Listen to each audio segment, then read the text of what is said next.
Një, dë. Edhe pak më knajna, çfarë? A jeni gati? Pak më shpejt. Një, dë, tre. I look out the window and what did I see? Popcorn popping on the apricot tree. Spring has brought me such a nice surprise. Popcorn popping and before my eyes. My name is Brandona. I am from Jakova. I'm 15 years old. I am volunteer in this program, Shropshire Music Foundation. She is my sister. And I'm Jeridona. I'm 17 years old.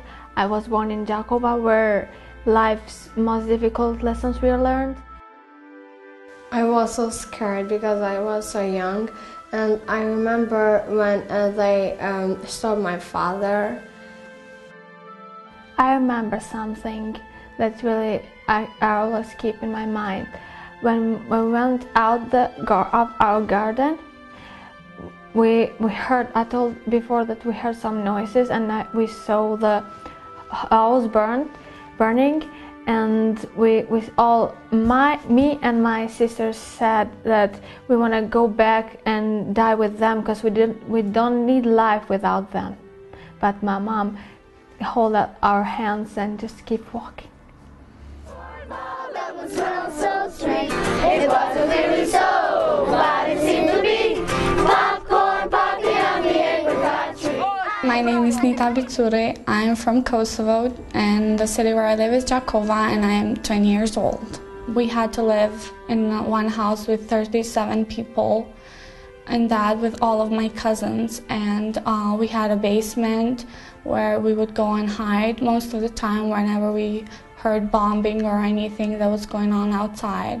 We didn't leave the house. Everything that we had to eat was just stuff that we just bought, and we put it all together and shared with everyone. We didn't see much because we couldn't go out, because if the service would find out that we were there, they would come and kill us too, just like they did with everyone. But as for me, myself, I did go out. I did go out 3 times. And my family was not happy with that, but I couldn't stay there. I wanted to know what was going on, and I wanted to know where my friends are. And so the service police stopped me, and they took me to this place, and they hit me and did all of that, but they didn't kill me, and they were drunk. Like one of them, I remember, asked me, where are you from? And I said, from Jakova, and he said, why? And I didn't know what to say. So and like, what do you mean, why? And so then he just slapped me, and so then I started walking back, and since the guy was drunk, he said, stop or I'll kill you. But as 18 years old, I didn't know what to do, but I just kept walking and being afraid and just waiting to hear the gunshot, but it just didn't happen, and thank God it didn't happen. But I looked out the window and what did I see? Popcorn popping on the apricot tree. Spring has brought me such a nice surprise. Popcorn popping right before my eyes. My name is Ali Shehu, and I am from Jakova. I am 19 years old, and yeah, I lived here like my whole life. I was born in this town. You know, the Serbians got really mad and they started killing people, and they would go and knock on the door, and that's like the same night as when the bombing happened. They would go in my neighbor. They would go like and knock on the door because the police that were the guy that was killing them, he knew all their names because he was he worked for mailing something, and he would know everything. So he went in the houses and he would knock on the door and say the name, and as soon as they opened the door, he would shoot them and kill them right away. That was like a nightmare for me.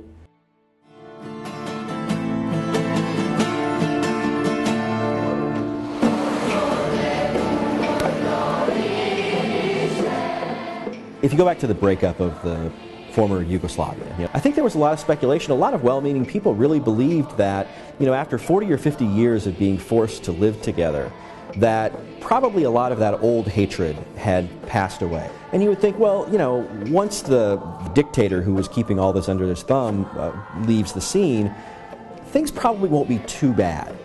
All those people were wrong. Once the situation starts to break down and you realize, I'm now going to be living in a country that's dominated by another majority ethnic group, not mine, that creates a lot of fear. These Serb groups coming in saying, no, this is Serbian territory, you know, there is no country Kosovo, this is ours, and really led to an attempt at ethnic cleansing or genocide. That really was taking place in 1999, and the West, the United States, the UK, France, really pushing to stop this genocide, this ethnic cleansing, this violence that was taking place in Kosovo.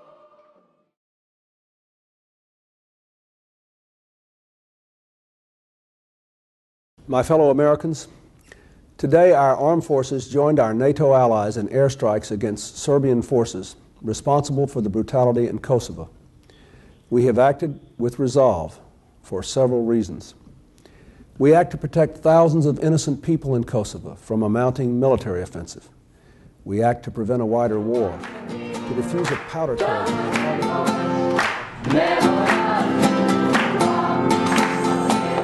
In 1999, I was working as a music teacher, a composer, when I heard about what was going on in Kosovo.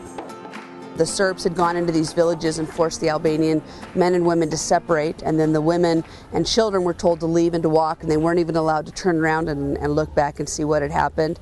And usually while they were walking, they would hear gunshots, but they couldn't see what had happened.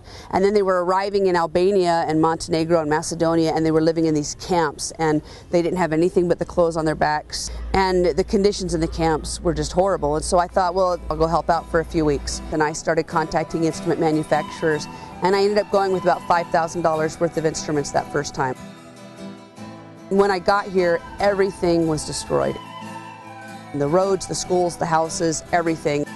I went to this camp and I started playing with the kids the first day. I had a volleyball.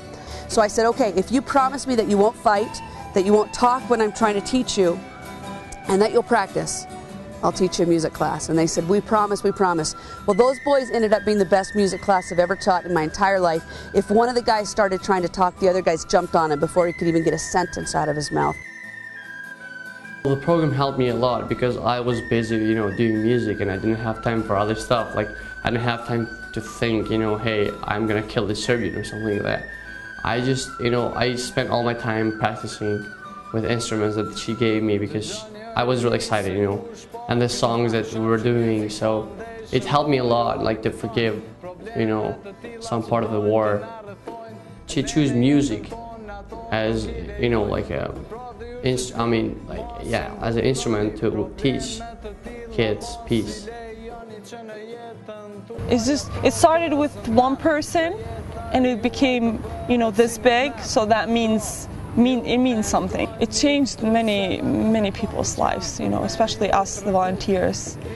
And it's just, I don't know, it's great. I wish I could do when I grow up, hopefully I can do something like this and help. Kosovo-wide, we've probably reached about 8,500 kids in the 9 years that we've been here, maybe 9,000 kids. I mean, we still have people being brought back from mass graves in Serbia. We still, every month, there's a big funeral in Đakovo for the people that are being brought home. The war is officially over, but the effects of the war are not over. We still have 60% unemployment in Đakovo.